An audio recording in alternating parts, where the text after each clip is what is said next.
नमस्कार विद्यार्थी मित्रांनो, यशच राजमार्गामध्ये तुमचे सहर्ष स्वागत आहे. तर तुम्हाला माहितीच आहे, काल जो आहे तो आपले नॉर्मलायझिंगचे मार्क जे आहेत ते सर्व सर्व जिल्ह्यांचे वगैरे व्यवस्थितरित्या अपलोड करण्यात आलेले आहेत आणि आपल्याला ते बघायला मिळालेले आहेत. तर त्यामध्ये बघितले तर खूप जणांना खूप छान मार्क आहेत वगैरे, त्यामुळे मेरिट साहजिकच आहे की खूप जास्त लागणार आहे.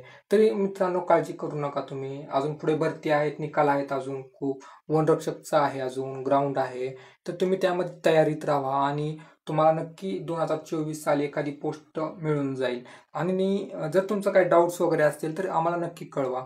तर आता जर तुम्ही बघितलं तर निकाल लागलेला आहे. आता नॉर्मलायझेशन मार्क आलेले आहेत. आता जो आहे फायनल रिझल्ट जो आहे, गुणवत्ता यादी कधी जाहीर होईल हे आता त्यांनी सांगितलेलं आहे. तर त्यांनी दिलेलं आहे त्यांनी की पुढील काही दिवसामध्ये तलाठी भरती निकाल लावून सर्व उमेदवारांना ज्यांचे सिलेक्शन आहे त्यांचं नियुक्ती देण्याचं नियोजन संबंधित विभागाने केलेलं आहे.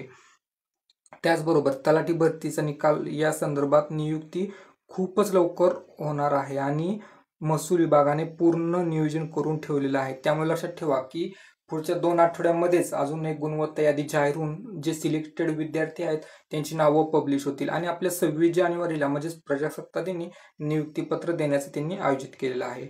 आता जर पुढे त्यांचं नोटिफिकेशन बघितलं तर त्यांनी सांगितलेलं आहे ह्याच्यामध्ये की दिनांक 5/1/2024 ला त्यांनी जी आहे ते जिल्हानिहाय गुणवत्ता यादी सादर करण्यात आली होती.